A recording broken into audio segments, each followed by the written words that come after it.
pada bulan lalu saya menyampaikan bahwa ciri Syekh Mursyid sebagai murabbi ruhani yang bisa membimbing ruh siapa saja yang ingin usul ila Allah, sampai kepada Allah. Cirinya ada 25. Tidak bisa asal sembarang orang disebut Syekh Mursyid. Tetapi kalau tidak tahu ya monggo-monggo saja. Tapi yang benar-benar benar itu 25 ciri itu harus ada pada dirinya. Di bulan lalu disampaikan dari kitab ini, kitab Fathul Jalil, yang pertama ciri guru mursyid itu adalah ayyakuna tabi'an li syaikhi qasirin yatasalsalu ila sayyidil qaunaini sallallahu alaihi wasallam. Harus terbukti guru mursyid itu mengikuti syekh yang mata hatinya sudah mutasyabah dan nyambung silsilahnya sampai ke kanjeng Nabi Muhammad sallallahu alaihi wasallam. Guru kita Pak Abah Awas, alhamdulillah yang saya ketahui ciri ini jelas ada pada Pak Abah. Beliau mengikuti gurunya yang basir, mata hatinya yang terjaga. Pengrasa Abah Ano, ketika bencana tsunami akan terjadi di Aceh tahun berapa? 2006, 2004. Itu beberapa hari sebelum terjadi tsunami Aceh, Pengrasa Abah Ano memanggil salah seorang putranya, Pak Haji Kankan Zulkarnain, sekarang masih ada. Pak Haji Kankan itu ketua bidang pengajian.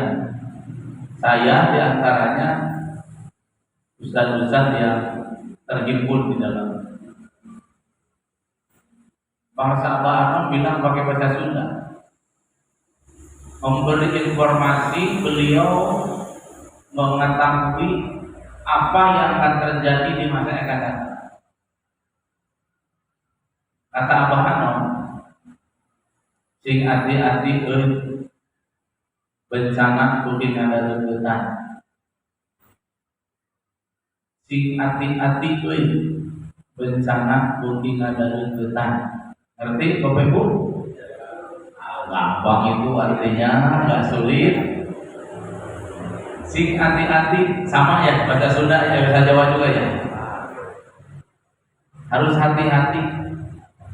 Bencana mungkin bencana semakin mendekat. Itu kurang lebih Pak Haji seminggu sebelum tsunami. Nah, Pak Haji kan setelah dipanggil oleh Abah Ano mengumpulkan semua ustaz di Sudialaya, yang termasuk saya ke rumahnya. Itu kalau ada kumpulan itu mesti ada apa-apa, ada amanat-amanat dari Abah Ano waktu itu. Dikumpulkanlah kami semua Bapak Ibu. Pak Haji kan menyampaikan amanat bangsa. Akan tadi dipanggil oleh Abah Ano berpesan, tingkatkan amalia, tingkatkan ketaatan, musibah semakin mendekat. Itu adalah etika para wali Allah, para guru mursyid mengetahui apa yang akan terjadi, tetapi etika terhadap informasi itu tidak boleh disampaikan secara zahir. Itu disebut haidul rijal. Apa Pak? Haidul rijal itu aib laki-laki Allah. Tidak boleh takdir Allah dibuka begitu saja. Karena sudah mendahului Allah Subhanahu wa ta'ala. Yang dibolehkan kasih tanda-tanda, rambu-rambu. Nah, Setelah dikumpulkan begitu, subhanallah, terjadilah tsunami yang kita tahu begitu dahsyat. Nah, Pangresa Abah Anom ini gurunya Pangresa Abah Anom. Di sini dinyatakan Syekh Mursyid yang benar-benar itu, yang sempurna itu harus mengikuti seorang guru mursyid yang mata hatinya sudah tajam, yang nyambung usul kepada Kanjeng Nabi Muhammad Shallallahu Alaihi Wasallam. Apakah Abah Awas juga demikian? Saya tidak jauh-jauh membicarakan tentang mata hati Pangresa Abah Awas, mengetahui apa yang akan terjadi. Sering, bukan hanya saya. Mungkin kalau kita tampilkan ikhwan-ikhwan, hampir semua itu merasakan. Di antaranya anak saya yang kedua, namanya Sidik Amin Nasir. Di ceritanya saya sudah punya keturunan yang pertama, Adilan Syarodiah. Sudah 6 tahun. Saya berdiskusi dengan istri saya. Kata istri saya, kalau kita punya lagi anak yang kedua, rasanya sudah cukup. Karena yang besar sudah nggak rewel, sudah 6 tahun. Saya bilang, ya insya Allah. Terus kata istri, cobalah minta doa ke Pangresa Abah Awas. Saya bilang, ya siap. Dulu saya intens seminggu sekali, tidak pernah tidak. Setiap hari Kamis malam Jumat melek di Suryalaya, di Sinarasa. Tetapi yang saya ingat, setiap saya duduk di hadapan Pangresa Abah Awas, keinginan saya dengan istri itu hilang, lupa saja. Keinginan ingin punya anak lagi yang kedua. Dari mulai diskusi sampai punya anak yang kedua, itu tidak lama, Pak. Singkat cerita, dari diskusi itu mungkin sebulanan, sebulan 2 bulan, bulan puasa. Kemudian pas Idul Fitri seminggunya datang tamu dari Jakarta, teman-teman saya satu mobil, Avanza. Saya bilang, kesilakan saya yuk, ke Pangresa Abah. Ya, katanya, mangga, ikutlah. Waktu itu ada yang ditalkin sebagian, kata Pangresa Abah, yang mau ditalkin ke atas, ke madrasah. Saya nganter yang ditalkin, Pak Ibu. Istri saya duduk di bawah dengan Pangresa Abah. Selesai talkin, turun lagi, kumpul lagi sama Pangresa Abah, singkat cerita pulang ke rumah. Istri saya sudah ada di rumah. Wallahi demi Allah, saya dan istri tidak bilang ke Pangresa Abah minta didoakan punya anak lagi. Tapi Abah tahu keinginan saya berdua. Di rumah istri bilang begini, ketika mau salaman, Pangresa Abah Awas tadi ujuk-ujuk nanya ke saya begini, sambil senyum-senyum gitu, Pak. Neng, lagi punya adik lagi ya? Neng, lagi punya adik lagi ya? Maksudnya sedang mengandung, yaitu adik dari anak saya yang pertama. Istri saya bingung, Pak, karena belum Mas. Mau geleng kepala, mau nyebut belum sudah ingin kan? Kita sudah diskusi.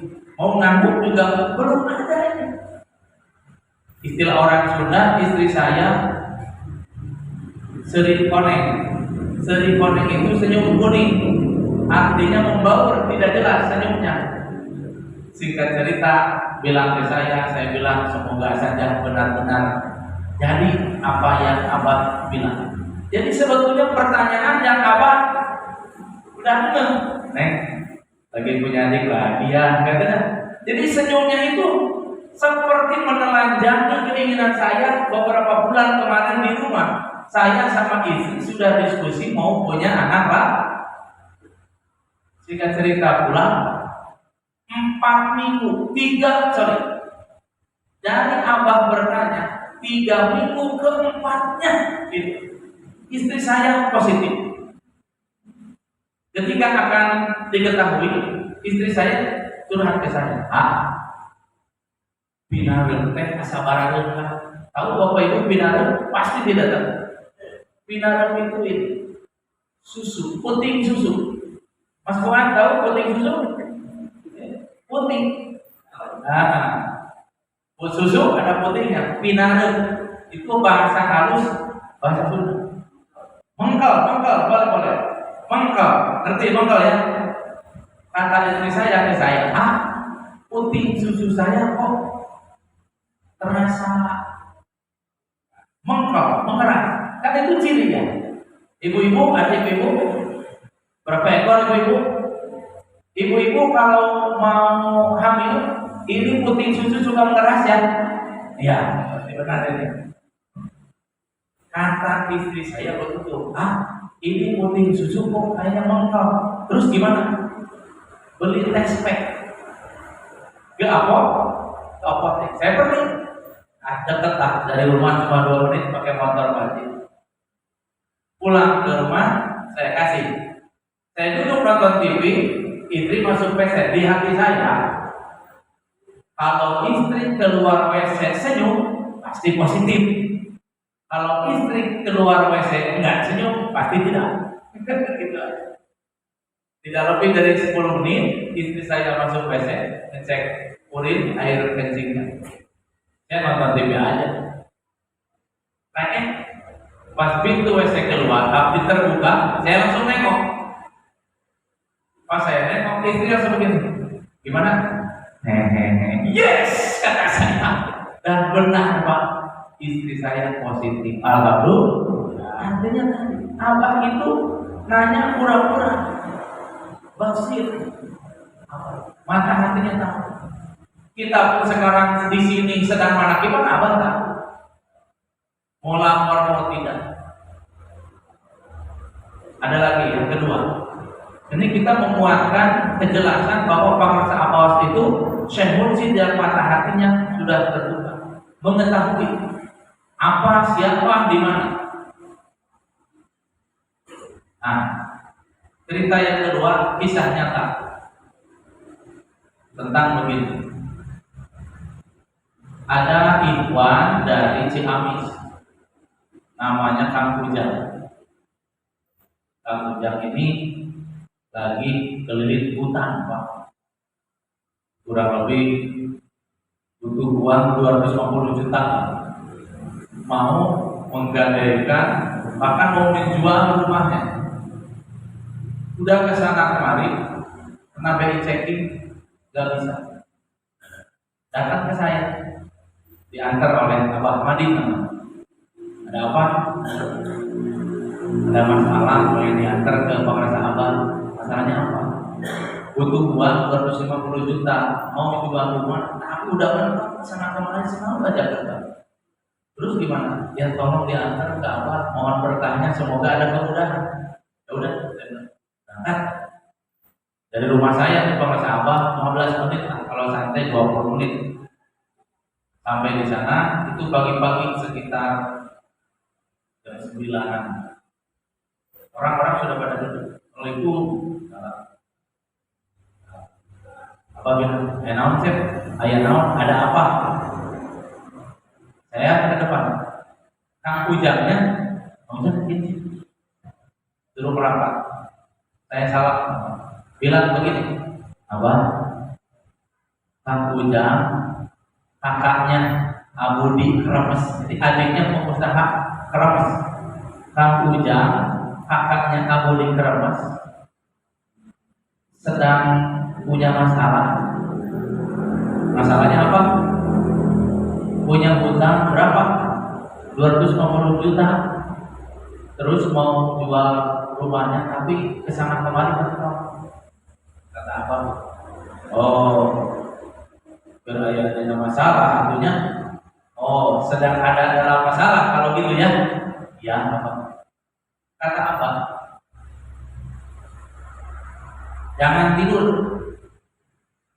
Jangan tidur, baca sholawat Bani Hashim. Jangan tidur, baca sholat Bani Hashim. Dikasih 1681 kali. Abah kemudian bercerita tentang Abah Ano bahwa dulu juga zaman Abah Ano, kalau banyak orang datang ke Abah Ano mengadu tentang urusan duniawi, oleh Abah Ano diarahkan ke Mama Ibrahim. Mama Ibrahim itu ayahanda Abah Aos kan. Dulu ayahanda Abah Aos terkenal ulama hikmah. Ini dari Surya Raya ke Sirasa. Kalau orang datang ke Abah Ano urusan dunia, tuh itu Mama Hiki itu Mama Ibrahim. Itu kecil. Itu tempat sekarang Kongres Abah Aos. Kata Abah Aos dulu juga, kalau orang-orang datang ke Abah Ano bawa urusan dunia, suruh ke Cicir ikut ini. Itu. Bahasa Abah Ano setelah tadi itu kesana. Jadi, ayo mursid mah lain urusan dunia, mursid mah urus urusan ruh. Mursid itu bukan urus urusan dunia, mursid itu ngurus urusan ruh. Saya kan berpikir Kang Ujang sedang bermasalah urusan dunia. Saya bawa ke Abah Aos sebagai mursid. Abah Aos tadi bilang Abah Ano itu kalau ada orang bawa urusannya disuruh ke Mama Ibrahim. Kata Abah Ano, mursid mah lain ngurus, bukan ngurus urusan dunia, ngurus bab ruh. Aduh, berarti saya salah. Bahwa orang ini yang bermasalah urusan dunia ke mursid kan? Aduh, berarti saya salah ini. Itu Abah memberikan pendidikan ke saya, Bapak Ibu semuanya. Jadi artinya saya coba kesini itu jangan bawa yang kayak gini melulu. Bawanya yang ingin belajar dikit, ingin sungguh-sungguh membersihkan hati, karena Abah Aos itu mursid. Nih, bukan ini yang jadi yang akan jadi materinya. Saya akan menyebutkan bahwa Abah Aos mengetahui hati saya. Gitu. Sehingga cerita saya pulang Pak, sama Abah Madi, sama Kang Ujang pulang ke Cikorang itu loh. Pak, dengar gak tadi Abah Aos bilang tentang Abah apa? Iya tadi Abah Aos bilang kalau ada urusan dunia ke Abah Ano suka disuruh gini jari. Abah Ano mah mursid, tidak urus urusan dunia, tapi urus urusan ruh. Berarti saya salah Pak ya? Kita salah bahwa Kang Ujang tadi urusan dunia. Iya, kata Abah Madi. Saya berjanji Pak Haji di hadapan Abah Madi dan di hadapan Kang Ujang. Pakai demi Allah. Bang dengerin ya. Demi Allah mulai dari sekarang saya bilang. Demi Allah mulai dari sekarang saksikan ya Pak. Saya tidak akan lagi bawa orang ke Abah Aos yang curhat urusan dunia. Malu saya bilang. Ya udah Pak. Ini terakhir kan Abah Madi. Sudah mereka pulang. Singkat cerita. 2 bulan setengah. Ini orangnya tidak ada. Orang sini yang curhat. Pak Joko tahu? 2 bulan setengah setelah saya berjanji, saya di rumah ngomongnya berjanji. Abah Aos di sini tidak telepon, tidak kasih tahu. Pak Joko, Iwan sini orang Samarang. WA ke saya. Gini. Assalamualaikum Ustaz Daniel, gimana kabarnya? Kurang lebih ini redaksinya. Mohon Ustaz Daniel bisa menyambung lidah untuk saya ke Abah Aos. Saya sedang banyak masalah Ustaz. Anak saya baru lulus belum kerja, saya punya hutang juga banyak. Kemudian saya dagang belum laku keras. Aduh Ustaz, pokoknya saya sedang ada dalam kebingungan. Mohon Ustaz sampaikan masalah saya ke Abah Aos. Dan saya lupa, kan saya sudah janji tadi Pak, tidak akan lagi curhat urusan dur. Setelah saya baca itu hari Mingguan, saya hari Selasa ke Sinarakan. Nanti aja saya akan sampaikan ke Kongres Abah hari Selasa sekalian aja. Dulu sebelum di STID, Bapak Ibu, saya ngajar juga di Alia. Saya hari Selasa ngajar. Oh nanti aja hari Selasa sekalian ke Sinarasa saya ngajar, saya akan sampaikan. Jadi catat sama Bapak, saya 2 bulan setengah berjanji tidak akan menyampaikan curhat urusan dunia. Yang kedua, jaraknya juga jauh Pak, dari rumah ke Sinarasa, tidak pernah saya ngasih tahu ke Abah, akan berjanji tidak akan curhat urusan dunia lagi. Ayo, bawa motor saya waktu itu Pak. Sampailah ke Sinarasa. Waktu itu Pak Sahabat ditemani oleh Pak Ahed, Khatib, Ustaz Lukman, Kiai Dadang, Pak Bandawali, Pak Syuhud, Ketua STID, Putra Pak Sahabat. Sedang lihat kolam. Ya, jadi dulu bangunan yang sekarang dijual, kalau kita masuk sebelah kiri banyak, itu dulu balok di bawahnya. Sekarang juga masih ada. Tapi dulu belum ada bangunan, masih kolam. Apa duduk pakai tongkat. Saya salah. Tidak lama Abah berdiri masuk ke atas. Semua ngikutin. Duduk Pak Sahabat di kursi. Sebelah sana Pak Suhud, sebelah sini Kiai Dadang, sebelah sini saya. Mang Ahed sama Ustaz Lukman tidak ada. Nonton TV. Ceritanya kalau di sini TV di sini, Abah di sini, Abi Dadang di sini, saya di sini, Pak Suhud di sini. Cuma sebentar Pak Suhud salam keluar. Sepertinya mau mandi, mau ke kampus karena masih pagi. Tinggal kita bertiga. Setelah itu beres Pak Suhud keluar, Kiai Dadang juga salam ke Abah. Sama, mau siap-siap. Kan tinggal berdua tuh. Tinggal Pak Sahabat dengan saya. Di hati dan di otak saya, wah, pucuk dicinta pulang pun tiba, nggak ada siapa-siapa. Ini sekarang saya akan sampaikan curhatan Pak Joko. Wallahi demi Allah itu saya dilupakan Pak. Padahal saya sudah menyebut demi Allah tidak akan curhat lagi urusan itu. Ini saya akan praktek. Para sahabat duduknya di kursi yang kursinya bisa kaki ke depan ya, gini di depan TV. Saya dari sini Pak. Saya ngerangkak mendekat karena habis benar tidak. Persis itu sih. Kaki Abah ke depan. Abah, mohon maaf. Saya dapat amanah dari Ikhwan Semarang, Pak Joko namanya. Sekali kan kita kalau depan Abah ya nggak berani. Kata Abah. Nggak bilang. Kan saya agak begini ya Bang, nggak berani begini. Abah, saya dapat amanah dari Pak Joko, Ikhwan Semarang. Saya baca aku SMS yang tadi kayak orang itu. Pertama, Pak Joko anaknya baru lulus kuliah tapi belum dapat kerja. Yang kedua, Pak Joko punya utang banyak.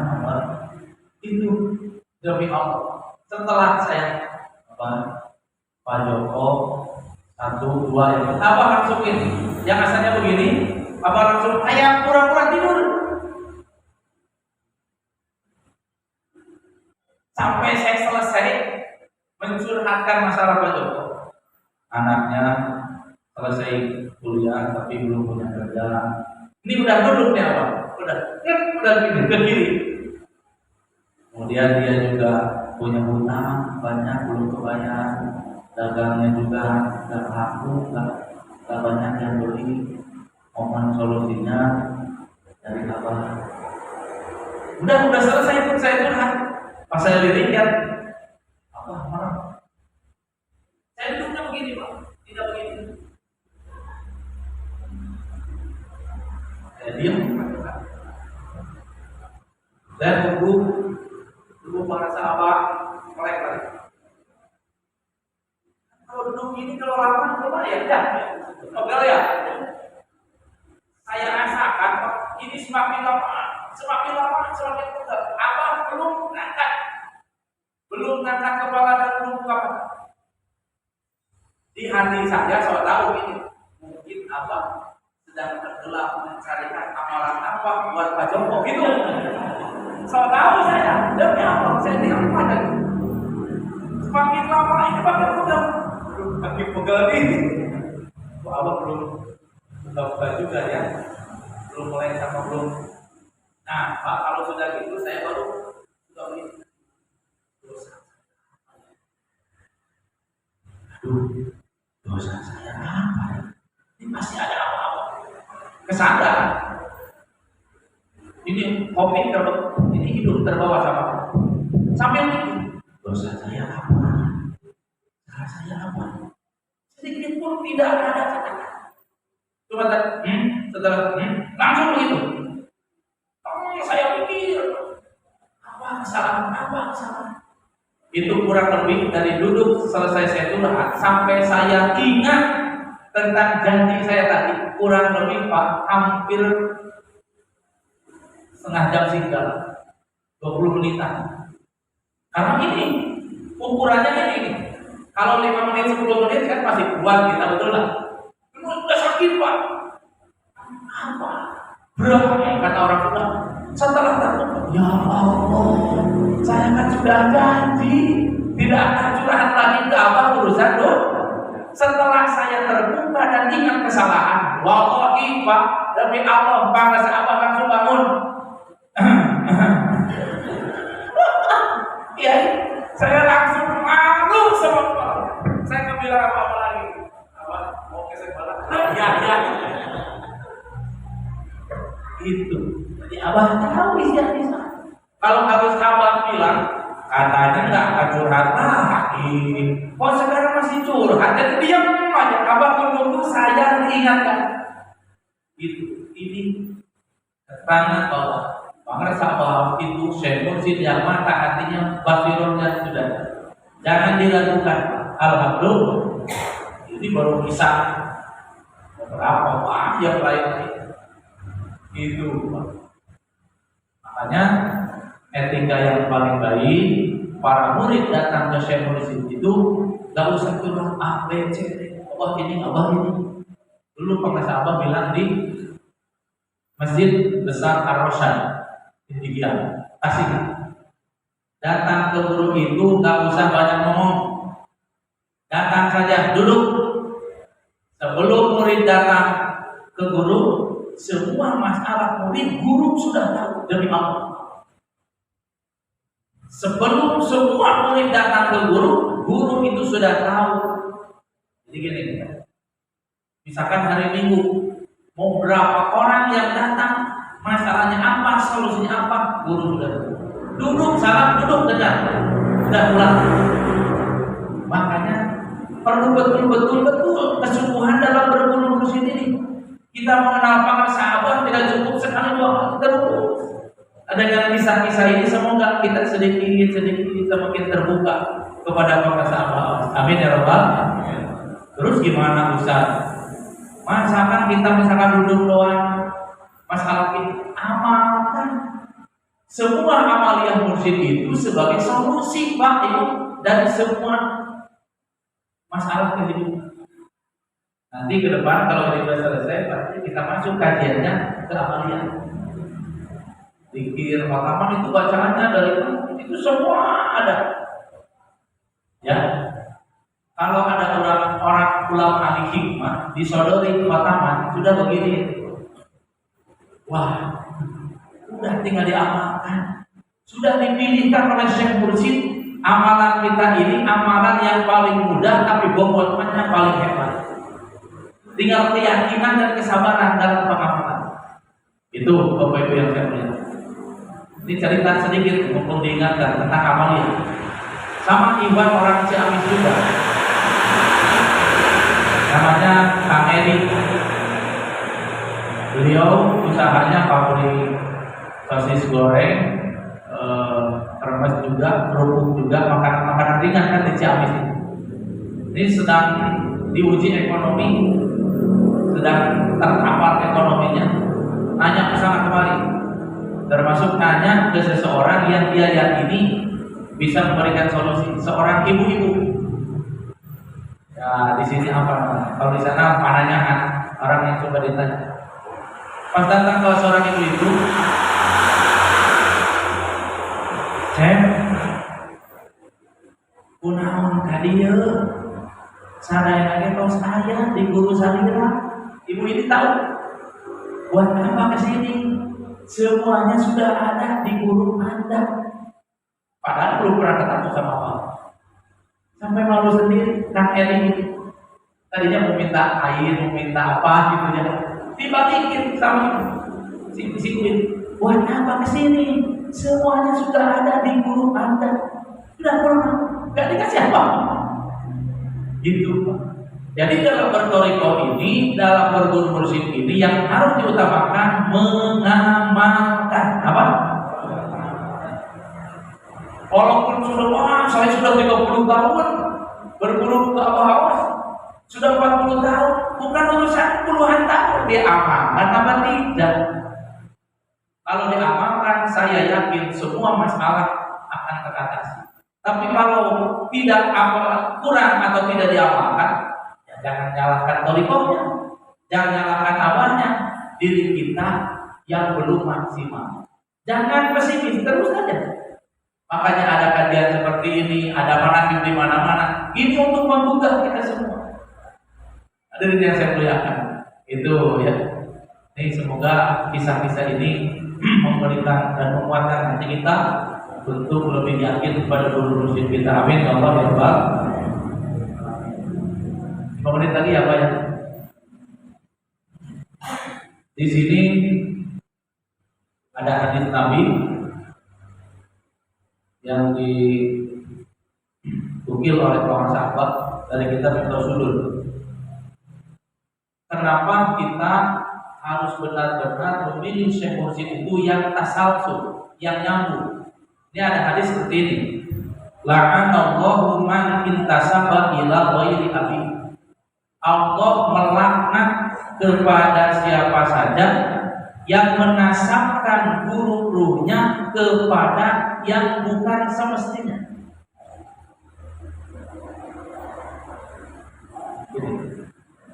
Kan silsilah itu jelas, dari sini turunnya ke sini, dari sini turunnya ke sini. Ternyata bisa seseorang mengaku thariqat qadiriyah Naqsyabandiyah Suryalaya, tetapi mursyidnya kepada yang bukan pelanjut Abah Anom, itu dilaknat pengakuan kemursidan kepada orang itu kalian. Jangan main-main, ini bawa berubah. Setelah dari pengarsa Abah Anom, yang ditugaskan memegang ruh oleh pengarsa Abah Anom adalah Syekh Mursyid Abah Anom. Ternyata ada yang mengaku pelanjut Abah Anom ini A, B, maka A, B dan lain-lain itu berdasarkan hadis ini dilaknat siapa saja yang mengaku bapak kepada yang bukan bapaknya. Bukan bapak Thohir yang paling hakiki di sini, bapak bukan. Seperti gini aja. Saya di zaman Abah Anom kan mengalami kemursidan Abah Anom. Sekarang pengarsa Abah Anom sudah wafat secara tauhid. Saya tidak mau melanjutkan kepada pengarsa Abah Anom yang sudah diserahkan kepemimpinan rohani Abah Anom kepada Abah Anom. Misalkan saya tetap ingin bermursyid ke Abah Anom, mursyid saya tetap Abah Anom. Saya dilaknat oleh Allah, oleh Nabi, oleh Abah Anom, tidak akan diaku. Sekarang bukan saya tuh itu ke sana, gitu. Ya, maka dari ini tidak bisa sekarang. Bagi yang tahu kecuali ya kalau tidak tahu dimaafkan. Semoga kalau yang tidak tahu menjadi tahu. Amin ya Rabbal. Itu ada satu peristiwa nyata. Mas Edi Bedi keluar dari Purwokerto, zarah di makom Abah Anom, Abah Sepuh Suryalaya. Sudah meninggal Abah Anom. Sedang dikir Pak di makom Abah Anom. Sedang dikir di makom Abah Anom. Itu suara Abah Anom, telinga Mas Edi Bedi bilang begitu. Ngapain kamu kesini? Sana kesini rasa demi Allah. Ngapain kamu kesini? Ke sana kesini rasa. Nih dari hadis Pak Abah Anom sudah tidak memegang ruh lagi, sudah diserahkan kepada al-mursyid al-hadi, kepada mursyid yang masih hidup, yang masih hidup. Maka bersyukurlah kita semua yang berfungsi ke bangsa awas, kita orang yang benar pada jalannya, yang sesuai dengan keilmuannya, bahwa mengaku guru ruh itu harus benar-benar kepada seorang bapak yang nasabnya nyambung. Kalau tidak nyambung dilaknat oleh Allah Subhanahu. Yang dua cukup walaupun sedikit kolil-kolil lumayan kan nambah-nambah wawasan dalam berbagai. Wah masih panjang Pak, ini tenang. Semoga bulan depan bisa lagi hadir di sini. Terima kasih, mohon maaf. Assalamualaikum warahmatullahi wabarakatuh. Allahumma shalli ala nabiyil hashimi Muhammadin wa ala alihi wa sallim taslim. Allahumma shalli ala nabiyil hashimi Muhammadin wa ala alihi Salim taslim. Allahumma salli ala nabiyil hashimi